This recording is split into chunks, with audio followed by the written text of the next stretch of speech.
Dix ans se sont écoulés depuis le débarquement des Alliés en Normandie et dans le sud de la France pour reconquérir le territoire français occupé dès 1940 par l'Allemagne nazie. En quelques mois, les troupes alliées et le corps expéditionnaire français, aidés par les forces françaises de l'intérieur, progressèrent au prix de lourdes pertes. Paris, Strasbourg furent libérés. Les combats continuèrent au-delà du Rhin jusqu'à l'effondrement de l'armée allemande. Le 8 mai 1945, le Troisième Reich capitulait sans condition.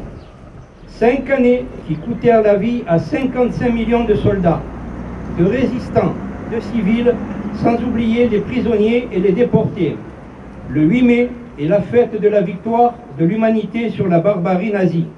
Le 8 mai est enfin l'occasion de transmettre à la jeunesse de France un message d'espérance en l'invitant à respecter les valeurs nationales qui ont fait la richesse de notre civilisation pour qu'aujourd'hui, vive la France. La France célèbre aujourd'hui le 69e anniversaire de la victoire du 8 mai 1945.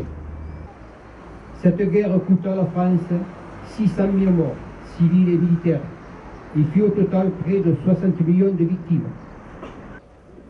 Rendons hommage aux combattants de la résistance et saluons la mémoire des hommes et des femmes et des enfants exterminés dans le camp nazi en raison de leur nationalité, de leur religion, de leurs convictions ou de leur engagement dans le combat.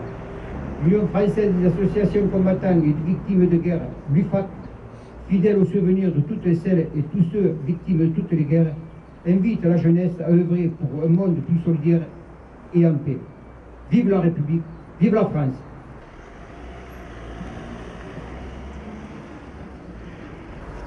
« 69 ans après la capitulation des armées nazies, nous pensons à tous nos libérateurs, aux combattants en uniforme, opérant sur le champ de bataille en 1940 et en 1944, aux forces françaises libres, constituées auprès du général de Gaulle pour poursuivre le combat, aux résistants engagés contre l'occupant, opérant dans l'ombre, aux alliés venus parfois du bout du monde, exprimer leur fidélité aux valeurs universelles de la paix, de liberté et fraternité.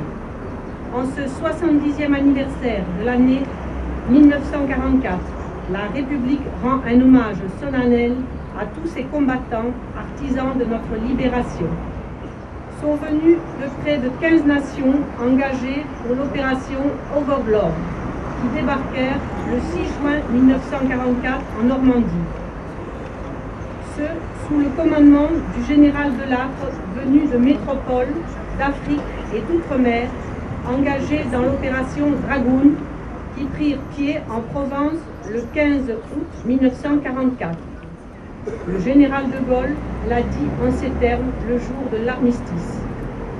Pas un effort de ses soldats, de ses marins, de ses aviateurs, pas un acte de courage ou d'abnégation de ses fils et de ses filles, pas une souffrance de ces hommes et de ces femmes prisonniers, pas un deuil, pas un sacrifice, pas une larme n'auront été perdus. Ce souvenir est un devoir et une nécessité. C'est le 8 mai 1945 qui constitue une date fondatrice de ce magnifique édifice qu'est l'Europe de la paix. Cette paix a un nom, un espace, une histoire. C'est l'Europe. Elle a su nous préserver de la guerre et garantir la fraternité des peuples. Veillons en assurer ensemble le destin. Kader Arbi. Le dépôt d'une gerbe de fleurs au pied d'un monument aux morts ou d'un monument du souvenir, accompagné d'une minute de silence et de recueillement, permettent de partager ensemble un moment intense.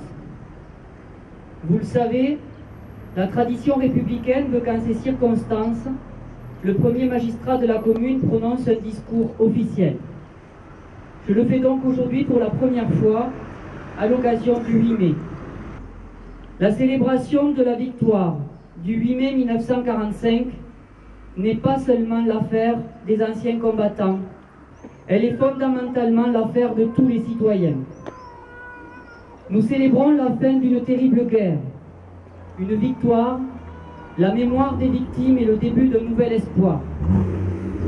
La fin d'une guerre qui fut probablement la plus inhumaine de l'histoire, si tant est qu'il y ait des degrés dans l'horreur. Elle fut en tout cas la plus meurtrière avec ses camps de concentration. Il n'est pas non plus inutile de rappeler quel fut le combat de la liberté contre l'oppression, de la démocratie contre le totalitarisme, de l'humanité contre de nombreux démons. Le 8 mai 1945, c'est l'issue de 5 ans d'un combat qui se terminait par la victoire du camp des démocraties contre celui des tyrans et de leurs bourreaux. Au lendemain de cette guerre, un monde nouveau était apparu, surtout en Europe. Depuis, le continent européen s'est réconcilié et s'est réunifié.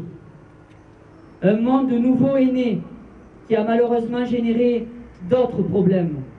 Le combat pour la paix et la liberté est loin d'être terminé.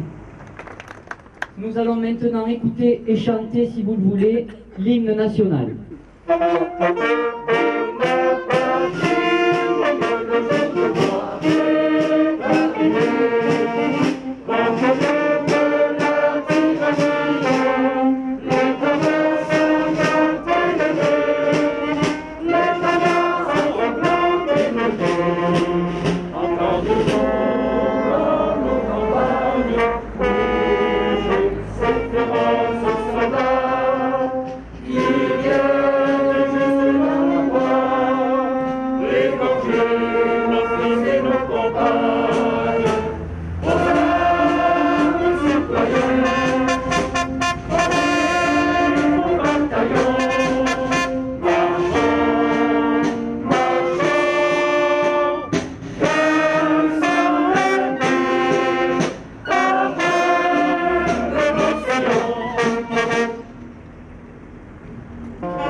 Merci à toutes les personnes qui ont contribué et participé à cette cérémonie. Si nous venons de fêter la victoire du 8 mai 1945, nous fêtons également en 2014 le 70e anniversaire du débarquement de Provence et de Normandie, ainsi que le 100e anniversaire du début de la Première Guerre mondiale. 1914, 2014. Pour marquer cet anniversaire, nous vous invitons donc à assister à la salle des fêtes à un spectacle intitulé « Adieu la vie, adieu l'amour », adapté et mis en scène par Martine Bastouille, qui va retracer autour d'une quinzaine de comédiens agatois la vie et le rôle des poilus de 1914-1918.